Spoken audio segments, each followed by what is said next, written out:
другови долази време ќорке. Упозоравам. У ќорку ќе ускоро да се иде ко сад у кафану што се иде.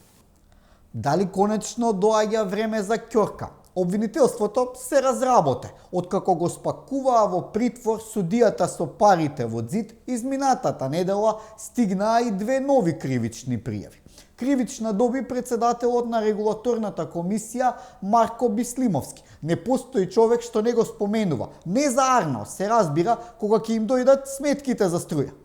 Тој Марко на фирмата Триетол Петрол ја зел лиценцата после година и половина, а со тоа и овозможил да заработи 230.000 евра. Знаете чија е оваа фирма? На ѓаволот. А Бислимовски кон нив се однесувал како адвокат на ѓаволот. Ви текнува кој беше ѓаволот? Онојде со 50.000 евра подкуп кој ги дал на апелација преку неговиот адвокат Фехми Стафа.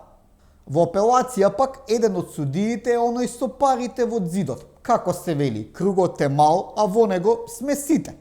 Со кривична може да се пофали и поранешниот градоначалник на Кичево Фатмир Дехари. Не може да не ви текнува кој беше тој. Онојде што се сликаше под знамето на УЧК со вториот човек на НАТО. Тој Фатмир на 4 вработени во општината им дозволувал да не доаѓаат на работа, а да земаат плата, со што го остетил општинскиот буџет за 130.000 евра. Па што има да доаѓаат на работа кога се албанци? Во Кичево досега беше доволно да си албанец и се ти е дозволено. Сега веќе не е така. Туку обвинителство, докаде е кривичната пријава за поранешниот министер за внатрешни работи Оливер Спасовски за злоупотреба на службената положба. Оли неколку месеци одбивал да го одземе овластувањето на станицата за технички преглед од Саре. А што станицата си направила профит од 100.000 евра, туку тоа го сторил веднаш по несреќата со автобусот на Беса Транс. Да, во Вија Комерц технички преглед како исправен поминал и автобусот на Беса Транс, кој во Бугарија се запали и живи изгореа 45 македонски граѓани. Ајде, охрабрете се, не ви е веќе Коцевски. Ги знаете двајцата измислени другари Луизим и Идрис? Тие се знаат од мали, некогаш беа скарани заради пуста политика, ама сега пак се блиски, како браќа. Ги спои љубовта кон колите и камерите. Луизим живее во Чаир и вози Голф тројка. Секој ден кога иде на Кванташки по нова роба, го фаќа камерата и го казнува само затоа што е албанец. Камерата му ја препознава колата на која се мрда раче на шал таблата и виси знаменце од УЧК и одма казна 15 евра. Прва казна на раскрсницата кај Мавровка, втора кај автокоманда. Гледа Луизим во својата Nokia 3310, ама не може да ја прочита пораката, пошто не се разбира многу во мобилни. Ако нешто му се измести, го вика на помош внукот Селим. Тој е цар за телефони и компјутери. Ама па една белја оди по друга. На Луизим му цркнува ламелата на Голфот и го вика другарот Идрис, кој живее во Рачиново, да одат во Тетово да најдат половна ламела под рука. Фискална не бараат. Таму сервис Башким ќе им ја наплати у кеш.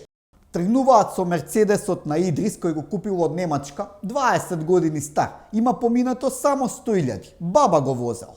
Се возат така другарите во Мерцедесот и кај Глумово на мобилниот кај Идрис стига порака за казна дека наместо 50 возеле 100. Тогаш им пука филми на двајцата и решаваат да се жалат у партија каде се многу јаки камерите да се тргнат. Подитно, каква е оваа дискриминација, бре?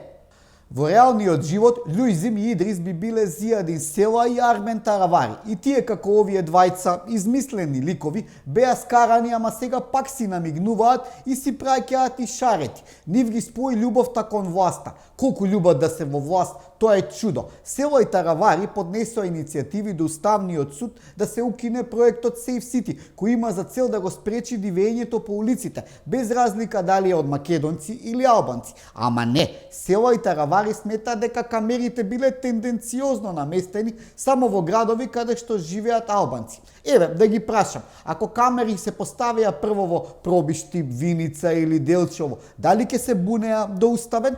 Уште велат дека казните морале да стигнуваат на домашна адреса и албанците немале обврска да имаат мобилен имейл. Па кој денеска нема мобилен имейл? Дури Идрис и Луизим имаат на Hotmail со мајмунче. За крај на овие 5 минути да прашам, докаде е жалбата на Филипче Доил што ја најави за токсичните наслови против него, да не ја прати по овие шофериве што штрекуваа на граница, или пак Брисел му ја врати зашто немал таксена марка.